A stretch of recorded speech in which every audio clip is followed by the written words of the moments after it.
the way, we also wanted to welcome Alka. Thank you so much for joining. Um, you've kind of jumped into our second canto. I believe that you are already reading the Srimad Bhagavatam, so just want to give you a little background of what we are doing. Hi there. Welcome. Thank you so much. Sure.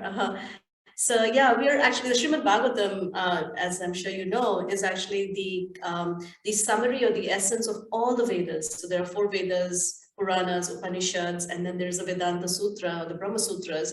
And Ved Vyas himself actually writes a commentary on the Vedanta Sutra, which is very cryptic and difficult to understand. So the Srimad Bhagavatam is a natural commentary on the Vedanta Sutra, which is, the end of all the Vedas. So it's considered to be a spotless Purana, the topmost Purana. And right now we are in the second canto. And we have recordings from all the previous, starting from first verse, we have all the recordings. So we'll be happy to share those with you if you like. And yeah, let's just jump right in. So this, what we are discussing right now is a conversation between Narada and Brahma. And Narada has asked some questions about creation to Lord Brahma, who is his father. And Brahma is answering those questions, describing the process of creation in detail. And Narada had this confusion that maybe Brahma is the supreme. And then Brahma is clarifying that, which is the job of a true guru, is not to take the position of the supreme, but to explain who the supreme is.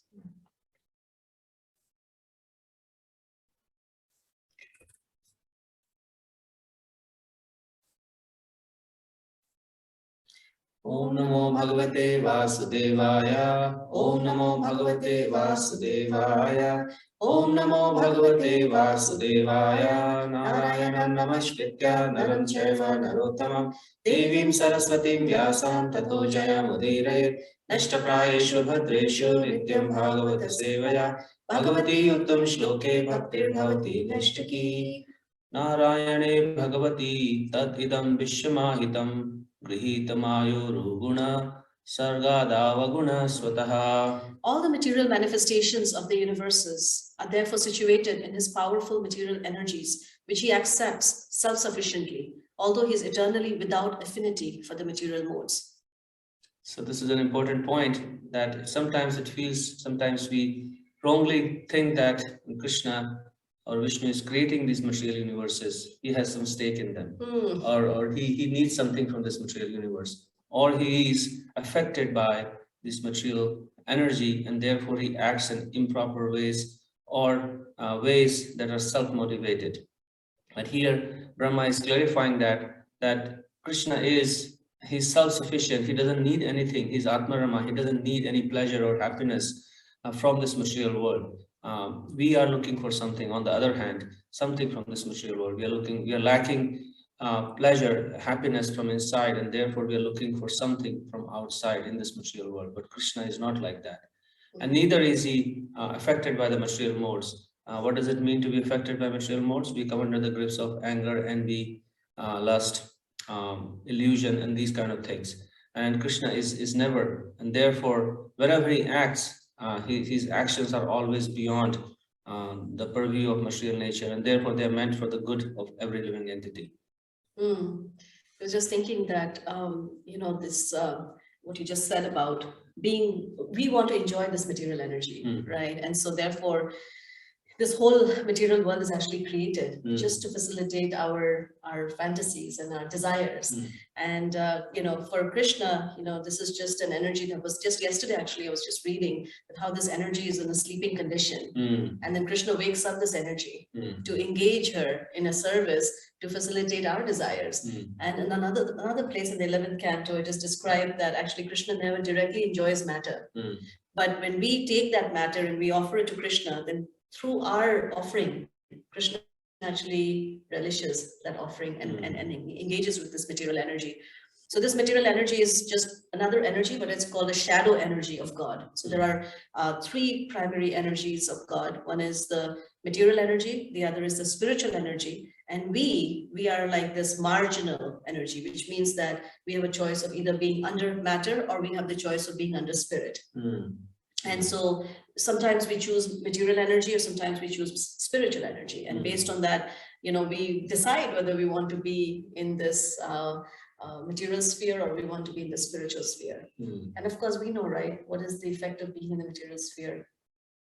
Not a very pleasant she's experience. she's intense. That's why it's called powerful material energies. The material energy, on the other hand, gets its power from Krishna. It's not that material energy is independently powerful. Whatever power we see in the material world is just a tiny fraction of Krishna's original power. And therefore it's said that Sargado, all the material manifestations of creation, maintenance, and destruction, they are situated within Lord Narayan, who's an expansion of Krishna. I was just thinking, when you use the word Sargado, that how, the name of the material energy is Durga, and how the whole material cosmos is actually called a Durg.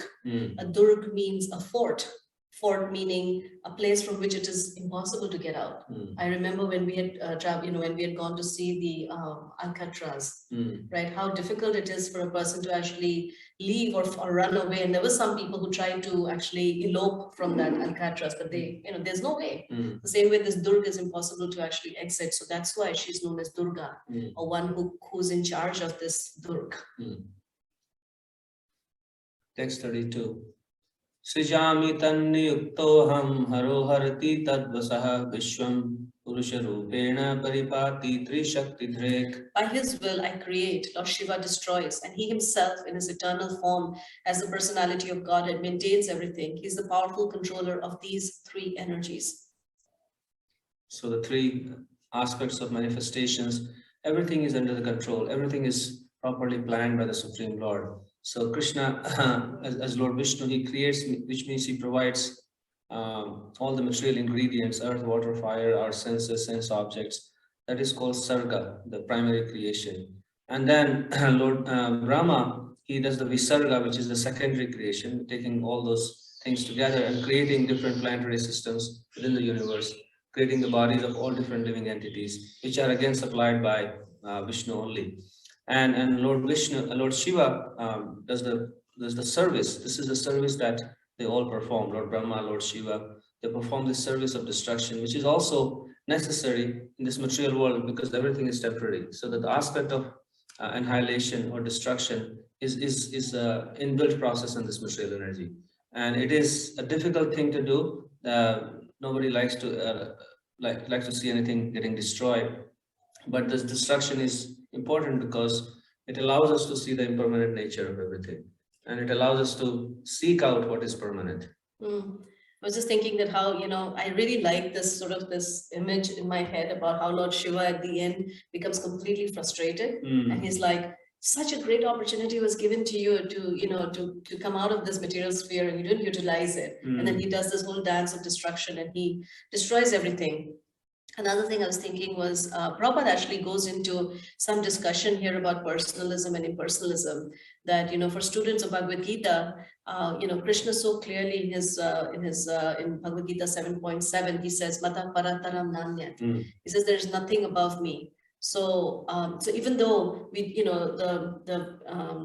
the Bhagavad school accepts that there is an impersonal aspect to the absolute truth, but in the ultimate sense, these are personalities, and Prabhupada is talking about that how so this conception of oneness as overly stressed by the impersonalist is also accepted by the personalist devotees of the Lord. The difference is that the impersonalist denies personality in the ultimate issue, whereas the devotee gives more importance to the personality of Godhead. Srimad Bhagavatam explains this truth in the verse under discussion. So when we hear about all these personalities, we may think that these are just just maybe a way of referring to that impersonal Brahman, without any personality, but these are real personalities. And just because we are not able to see them or interact with them, we may just dismiss them, and we may only encounter the personality, but these are, individual personalities who are in charge of all of these different aspects of creation, destruction, and maintenance. And the Supreme Lord has all these different energies. Yeah, I guess it is the reason sometimes the heart is attracted to the impersonalistic conception. It allows us to. We have to mute Amritvani. Just mute everyone. Yeah, go ahead. It allows us to minimize everything to an amorphous whole where there's nothing significant about it, right? When everything is impersonal, then we don't have to accept the supremacy of anybody. And then I am a person, and everything else is impersonal. So I'm kind of bigger than that impersonal energy, right? Because I have so many things, I have so many qualities, but the impersonalistic energy doesn't have anything. Also, it's hard, right? It's very hard for us to experience a spiritual life in that impersonal, because there's no variety. We have to reject variety in order to experience that impersonal, energy. So, it is, and also, our relationship with matter, that is also in question, because in these two verses, there's a discussion about material energy as Krishna's energy, as God's energy. And so when we divorce the two and we say that, well, matter is all illusion, there's nothing there, it's all just one impersonal block of energy called the Brahma Jyoti, then we don't know how to relate with this world of matter. We don't know what to do with it. We only have two choices left. Either we enjoy it or we reject it. We enjoy it, we become completely disgusted, disappointed, heartbroken. We try to reject it. How do you reject it? We are made of this energy, right? How do you reject the energy that we are made of? So the bhakti actually gives you the third path, or the middle path, where we don't enjoy, we don't reject, we utilize it. We engage this energy in the service of the Supreme Person.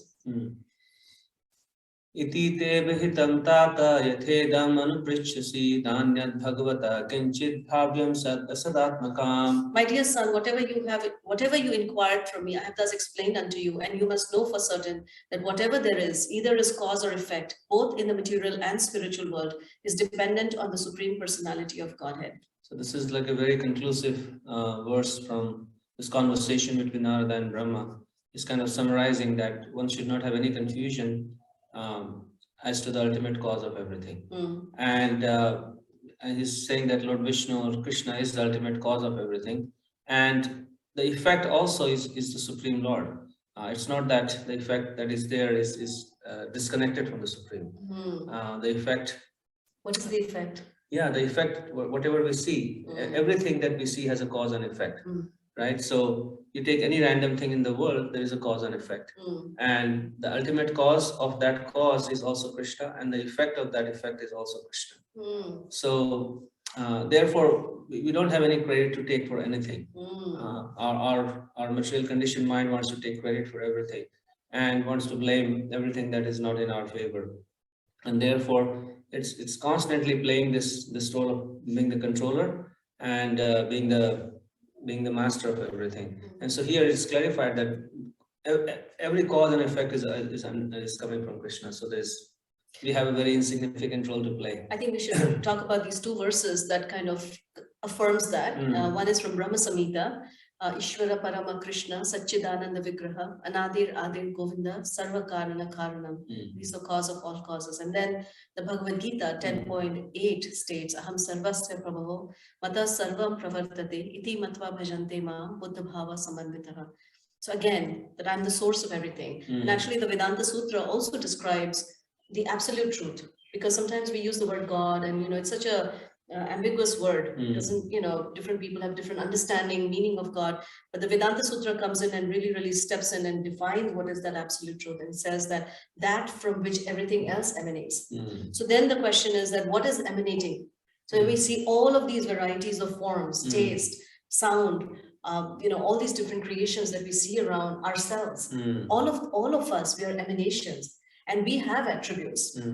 So then one can understand that if the effect has attributes, then the cause also must have attributes.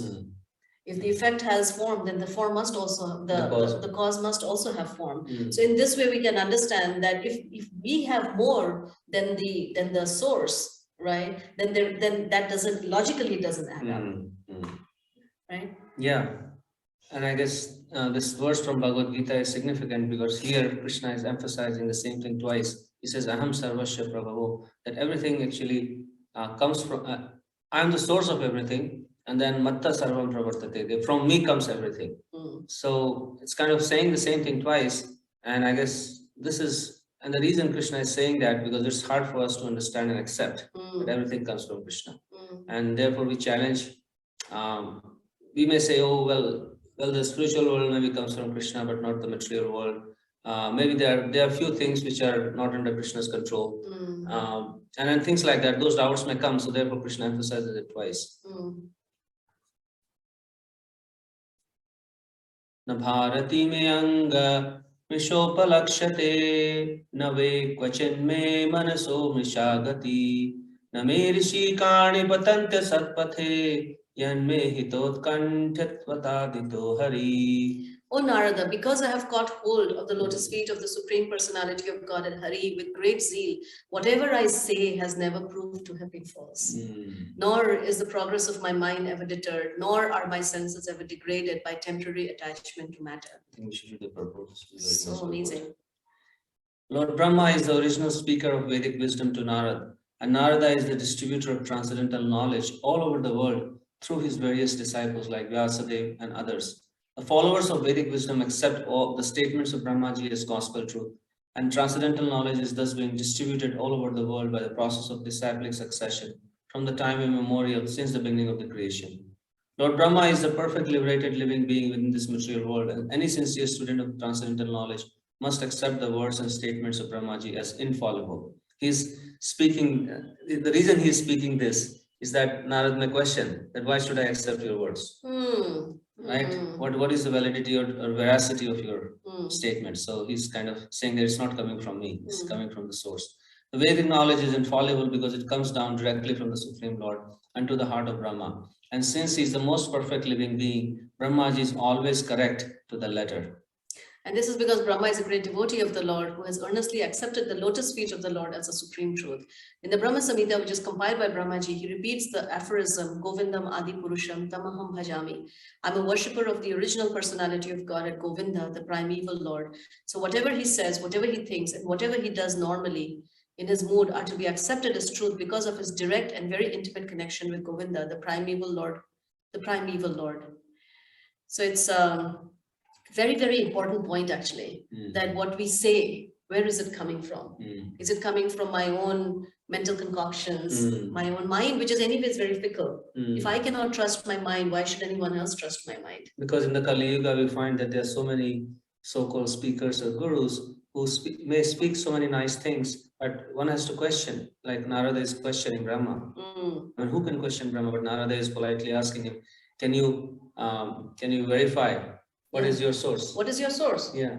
You know, where are you getting all of this from? So this is why, you know, whatever is spoken is actually spoken in terms of these three things, Guru, Sadhu, and Shastra. Guru means the teacher, Sadhu means what are the other sadhus saying?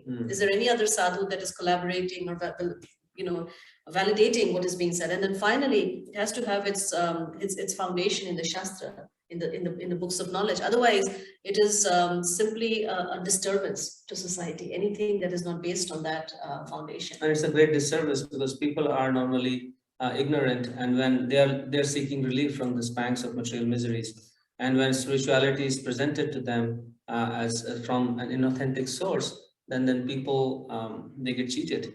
And it's like getting a vaccine, thinking that my goodness, I was just going to talk about the vaccine. Yeah, it's like getting a vaccine. You think that it's coming from the right source, but there's so many stories now. People think that the vaccine, some places vaccines are not coming from the right source, and if somebody takes it, then they may be actually harmed in great. They will not be protected. For what, I mean, they may be harmed, but also when the virus attacks, they will not be protected. And they'll say, oh, the vaccine doesn't work. No, it's not that the vaccine doesn't work. It's just that the vaccine was not coming from a proper source. So that's why the Vedas are actually very, very almost very, very strong and very clear about this idea that the knowledge has to be received from a proper bona fide authorized source. Otherwise, it's not going to work.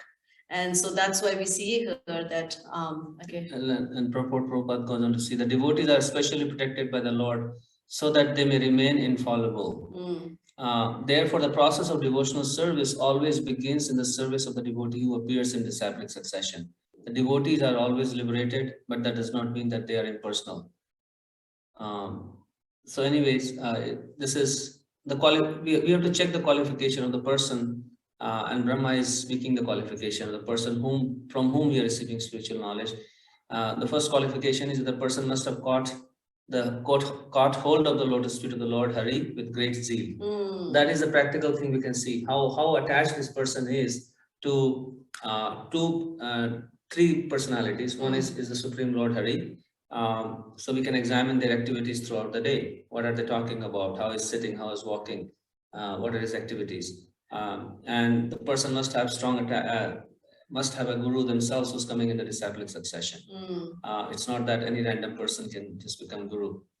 And the third is he has attachment to the devotees. He's connected to the devotees, so that it's like you go to the university. Nobody can just become a professor just by saying, "Okay, I'm a professor." They have to, whenever they write something, it is all verified by all the other professors in that field, and then say, "Okay, this body of knowledge that you Peer produced reviewed. is peer reviewed." So that is just one example. So it's a very serious matter, this spiritual knowledge, and it's Krishna has given a system through which it and is propagated. this actually protects our bhakti, because our heart, actually Shraddha, the word Shraddha means that where we place our heart. Of our entire being, our heart is the most sacred place of all. And so wherever we place it is actually a very, very sacred and a very serious thing, because it can get broken. The trust can be broken. There's no greater violation than the violation of someone's faith or trust. So that's why the Vedas are so insistent that, you know, when you place your heart, when you hear from someone, make sure that that person is connected, you know, to, you know, for example, here it is described that to someone who has actually caught on to the lotus feet of the Supreme Personality of Godhead. We ourselves may not be there yet, but as long as we are connected to someone who has caught the lotus feet of the Supreme Person, then the words, and as long as we are simply repeating what has been repeated by those that have caught on to the lotus feet, then our words are infallible. So that is actually the criteria, and that way our hearts will not be broken, our faith will not be violated. And then, and also material energy will not be able to touch us. Just like Brahmaji is saying, I'm not affected by this material energy. I'm not degraded. My senses are never degraded by temporary attachment to matter. If we are catching hold of the lotus feet of the Lord means catching hold of the lotus feet of devotees and Guru. That is a practical means, which means that we follow in their footsteps, we follow the instructions. And it's as important, actually, it's even more important than going out to buy a piece of diamond. You know, they all look the same. And somebody could say, hey, what's the difference? You know, I just get something, I just have to pay, you know, so much, and I can just get a, you know, a similar looking diamond, you know, a stone that looks like diamond for much, much less. But that's not diamond. What is the value of a diamond? That it has withstood the test of time, and it does not, what is it? It doesn't lose its luster, right? And it's the hardest, what is it? It's a stone, right? It's the hardest stone. Yeah. So and I guess because of this attachment, whatever the devotee says, Krishna is obliged to make that true. Do you want to tell that story of the Jagannath, the king? I've said it so many times, but yeah, I mean, because whatever the devotee says, Krishna now is obliged to make it true. That's how it becomes infallible, right? Yeah. That so there is a story of there was this king in Jagannath Puri, and there was a priest, and every morning the king used to go and take darshan of the deities there. One day, I think the priest was late. And so, so every day when he used to go, the priest would actually offer this garland to the king. Garland from Lord Jagannath. Garland from Lord Jagannath. But that day, he was late for his worship. So there was no garland.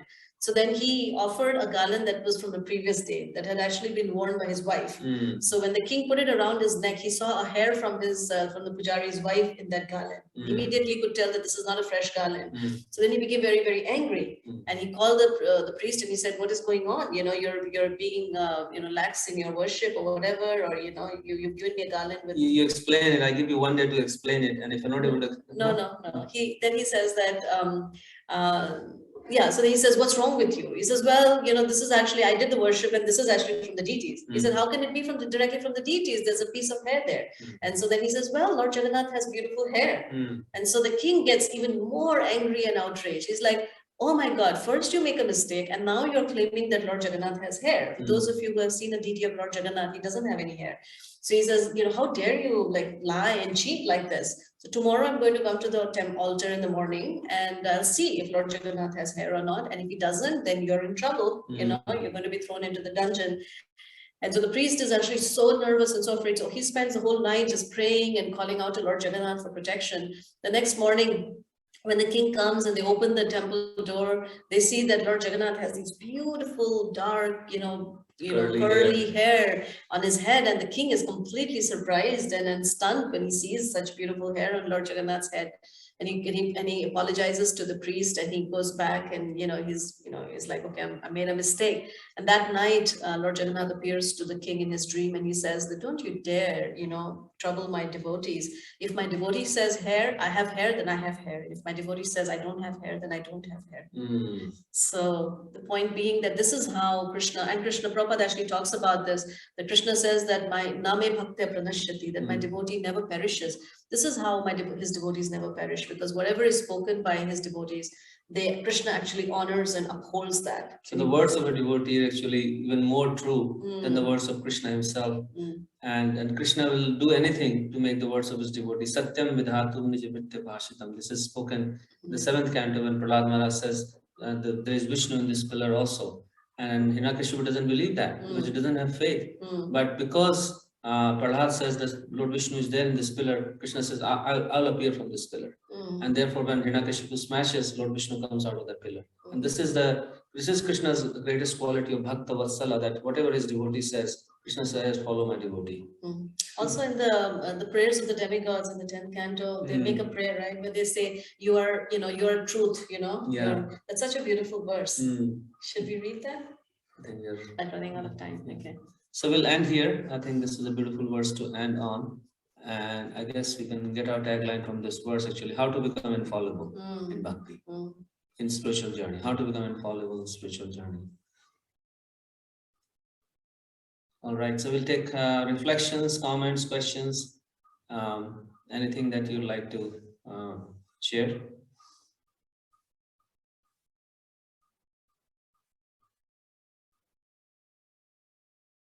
Yes, Anka.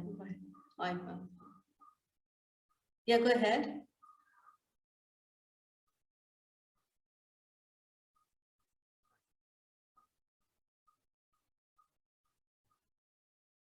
We can't hear you. Oh, okay. Alka, do you have any thoughts? Or not being able to unmute. Amritvani. Oh yeah, now I managed. No, I'm really happy that you shared this story about the priest and the king, and it's the first time I've heard it. Thank you. Thank you. Thank you. Anybody else? Yeah, Hare Krishna. I just wanted to share that, I was just thinking about what you said, that the source of all this knowledge comes from Krishna, all these scriptures and everything that we're reading, came through to us through this disciplic succession. And they're sort of like, pillars for us to like lean on, when we're dealing with things. So a very, important thing for us is to, always question what is the source of this knowledge. So just keeping that in mind, that it comes directly from Krishna. It's a great responsibility actually to transmit, to first receive this knowledge from a pure source, and then to become the bearer of this pure knowledge. So which means to apply this knowledge in the most pure and authentic manner as possible, and then to pass it on in the purest way as we have received it. It's a great responsibility on each of our shoulder. It is. Because whenever we get some knowledge, our tendency is always to share it with others. And especially if the knowledge is not coming from the right source, then we are also sharing the wrong knowledge with others. And we become part of that. And I think in the morning, we are talking about that what are we leaning against? Is that, firm foundation, the wall that we're leaning against? If it is not, then we're going to fall. And whoever is on the other side of the wall, the wall will fall on them.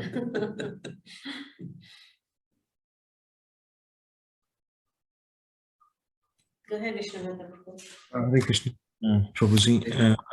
I was thinking like Krishna gave everything, and he gave this prison of a material world also, but at the same time he gave this knowledge, which is like a door to come out of this prison also. So he's so merciful. He never left us wandering in this material world independently. He gave us the exit doors also. It's like we are caught up here, but when we look at the door and we get his mercy, we can come out of this material door also. And I was also thinking, second thing is, like you mentioned, cause of all causes and effect of all effect.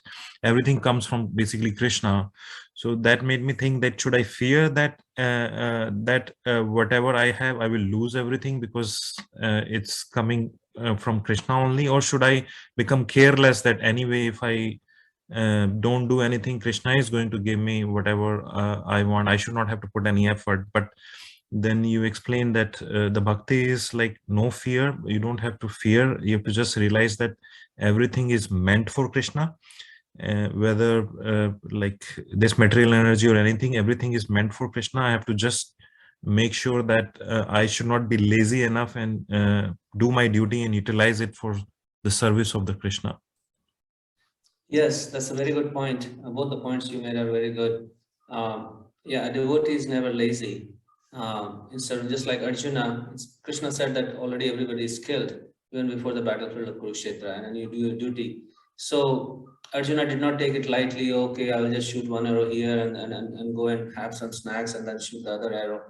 He was like fighting with all his power and might and his all intensity, because now he was fighting to please Krishna. He was not fighting for himself. So a devotee is always very alert and very, just like we are never lazy in serving whoever is our loved one, right? A mother is never lazy in serving her child, taking care of the child. She will wake up at 2 o'clock in the night if needed and stay up all night to take care of the child if the child is not feeling well, whatever the situation is. So similarly, this is a relationship of love. It is not a relationship of obligation. And in that relationship of love, there is no question of laziness and being carefree or whatever. Because Krishna is not like that. It is said, like Gajendra, when he offers his prayers to Lord Vishnu, he says that Krishna, you are never lazy, Nama Alalaya, which means you are never lazy in saving the conditioned souls. So Krishna is always alert, sitting in our heart as a super soul. He's never lazy. If Krishna becomes lazy, then just imagine what will happen to our body. None of the functions will appear, will happen properly in our body. Yeah, you really become appreciative of everything that we are experiencing. It's a gift. And I've become so acutely aware of that in the last, I don't know, since the last 2 months since I had my vaccine shot. And I have hardly any sense of smell left. And I'm becoming so appreciative of my sense of taste, that it's a gift. And you know, when these faculties are taken away, then you realize that we have no control on our own. There's nothing you can do to actually bring it back. And neither can the doctors. No one can actually give you back that faculty. Yeah, now her sense of smell is gone. I can buy any incense I like, because otherwise you'd always complain, this incense is not good. Yes, I was very particular. I don't like artificially smelling incense. I always, say, yeah, now he can be free. But one man's trouble is another person's joy, right? I wish we could have a vaccine to not bear this material anxieties and that is bhakti. This is what we are doing, actually, coming together and discussing about Krishna and discussing from the Bhagavatam is the vaccine, actually. Most effective vaccine. One will never get affected by the impact of material energy once one has taken this vaccine, and one will become fearless, totally fearless. And the most amazing thing is that our departure, because that is actually the what is it? Everything that we are doing in our life will be tested at the time of our death. And the Bhagavatam says the purpose of everything that we are doing is Anta Narayan Smriti, that at the time of leaving our body, our hearts are not going to cling on to the last dinner set that I bought or whatever. Our hearts should be clinging on to the lotus feet of the Supreme Person. And that is where the rubber meets the road, and that's what we'll experience. Catching hold of the lotus feet tightly. Catching hold of that. We'll be able to do that because we are taking this vaccine every day. And and just like sometimes they say, even with the breakthrough cases, even if we struggle, but we will come through because the vaccine has already gone inside our body. And I guess therefore this Bhagavatam is Krishna has appeared in the form of Bhagavatam. And in any other practice, one has to make some effort, right? But what effort is needed in coming together and sitting and discussing? We like to do that anyways, right? Whenever human beings come together, they like to talk and discuss. So, but nothing comes out of that discussion. But when we come and discuss Bhagavatam, we are actually becoming free from this material world imperceptibly. There's nothing else we have to do. Just come and talk. I have a question. Yes, Loka Prabhu, you mentioned that Krishna, like Brahma is saying this particular, the verse which was mentioned, that you said Brahma is making this verse because he doesn't want us to think that Krishna has any investment here in this material world, right? Rather, we are invested in this material world and Krishna has nothing here, no investment. But do people think like that? I might be thinking it in a very like indirect way, which I'm not aware, but does it ever cross people's mind that Krishna has some investment here in this material world? Because everybody considers him God, right? So they might not worship him as a supreme personality of Godhead, but do they think that God can have some investment in the material world? Yeah, people have so many misconceptions, right? That the Mayavadis, they think that Brahman appears in this material world just to do certain acts, and he appears as Lord Rama or Lord Krishna from that Brahman. When the Brahman comes in touch with material energy, then he takes the form of Rama and Krishna. So, which basically means that Brahman gets affected by the material energy. So that is one misconception. The other misconception is people find faults with the behavior of Lord Ramachandra nowadays quite a lot, and also the activities of every single incarnation. You'll see people find faults with that. Like for example, like Krishna, coming and enjoying with the cowherd damsels. Then the general understanding is that, oh, Krishna was just, enjoying the wives of other men. So, we at that point we forget that Krishna actually doesn't have any stake. He's not.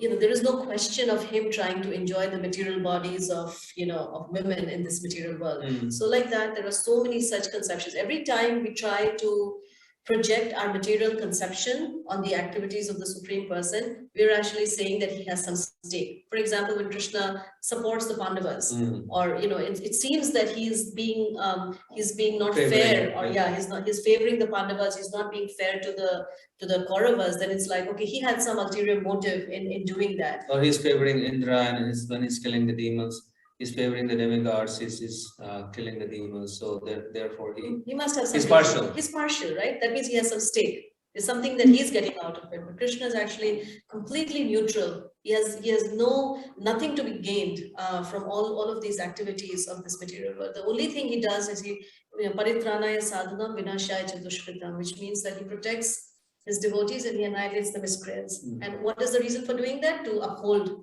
dharma. So, yeah, very, very nice. Thank you. Okay. All right, so I think we'll pause here, right? If there's no other. Any last comment anybody has?